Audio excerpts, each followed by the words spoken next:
Didi, dito Dubai, at Dubai na ang walang laway. Then, pero, laway, kausan tikray, ulo, agaga, pininin ko sa mata. Sa buhay ng isang ina, hindi madali ang humarap sa napakaraming hamon at pagsubok, lalo na kung ito'y para sa kapakanan ng kanyang pamilya.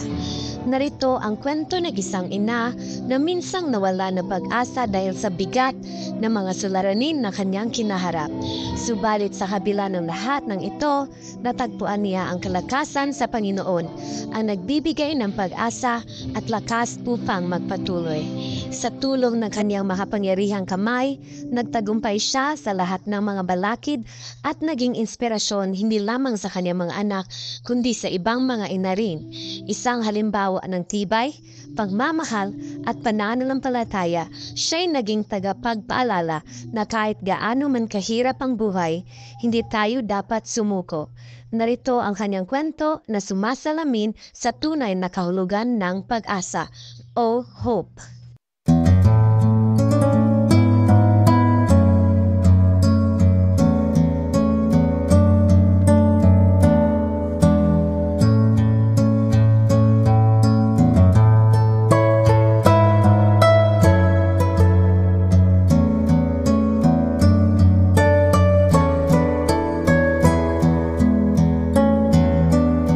Magsaon na lang kahanap tong wala na yung umay. Oh my God, Ma! Life must go on! Paning kami tinutulungan mo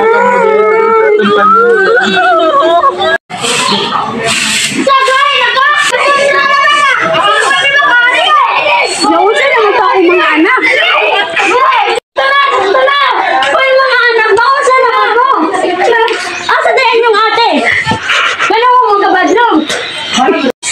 Wala ko inabot alay nila, bahalag mga matay na sila.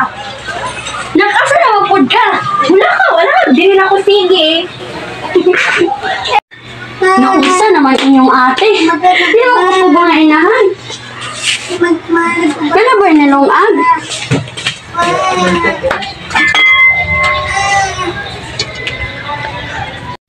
Wala pa may nalungag. Asa naman si Bea? Uy, Bea, sige na magagato bang sa cellphone?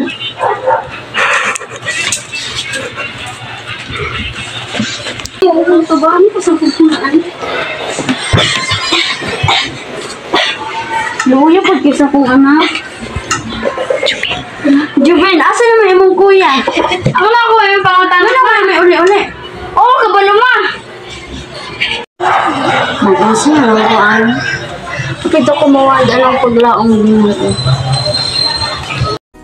Maayong adlaw sa tanan akong mga kaigsuunan nga naminaw sa atong istasyon karon. Ako ang labing ubos nga alagad sa Ginoo nga modalis sa inyo ug ebanghelyo sa Ginoo nga makita diha sa Roma 15:13. Ang pulong sa Ginoo nag-ingon, ang Dios nga tinubdan sa paglaom magpuno unta kaninyo sa tanang kalipay ug pakigdait pinaagi sa inyong pagtuo kaniya aron magpadayon pagtubo ang inyong paglaom pinaagi sa gahom sa Espiritu Santo.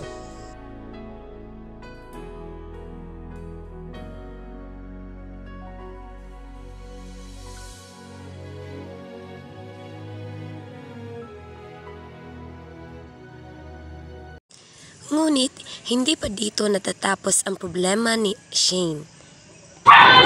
Mamantag din dira ma. Manong karang pamangka. Di ba gisugot ika palit utang basang mga naging ba? Wala naman kakaadaway uli-uli.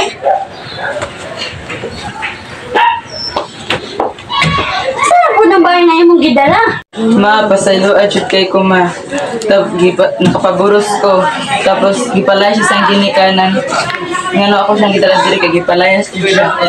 Naunsa na bang kabiboy? Kitugan naman na dito yung problema diri sa tuwa. Diyos ko. Ma! Ma! Ma! Kitin, tawagin mo ate nimo sa tiyam-yam. Te, nakuyapan si Mama. Ha? Asa ba tayo si Mama? Ato. Ma! Ma! Ano ba si Mama? Ma! Kuha mong tubig! Kuha mong tubig! Tubig, te.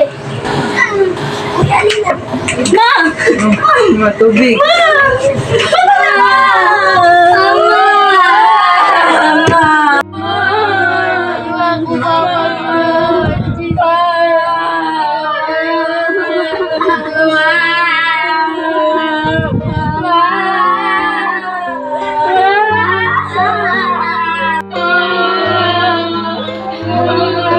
Inom ng tubig, ma.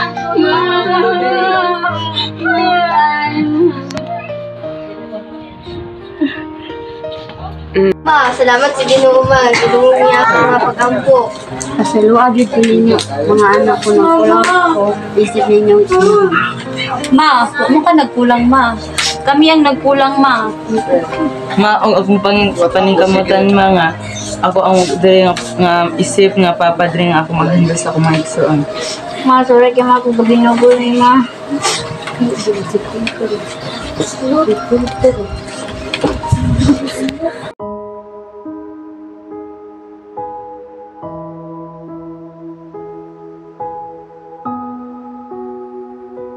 At this moment, let us hear the testimony of one of our members in the church. Mahatag siya o usa ka testimonyo tungod sa kamaayo nga gibuhat sa Ginoo sa iyang kinabuhi, on how she overcome those problems na niabot sa iyang kinabuhi. Sa atong tagaan, masigabong palakpakan si Auntie Shane. Good morning, everyone. I'm Shane Ayondola. I want to share my life experience. How God changed me and my family. I'm no longer with my partner because he died last month ago, and I didn't let my children see the pain I feel. My children before was very hard-headed and disobedient. I give thanks to God because God changed them. Lord was really good to my family, and God seen us the eternal love, kind, peace, and joy. I thank the Lord because that we're able to overcome the challenges in life. I restore the honor and glory to God.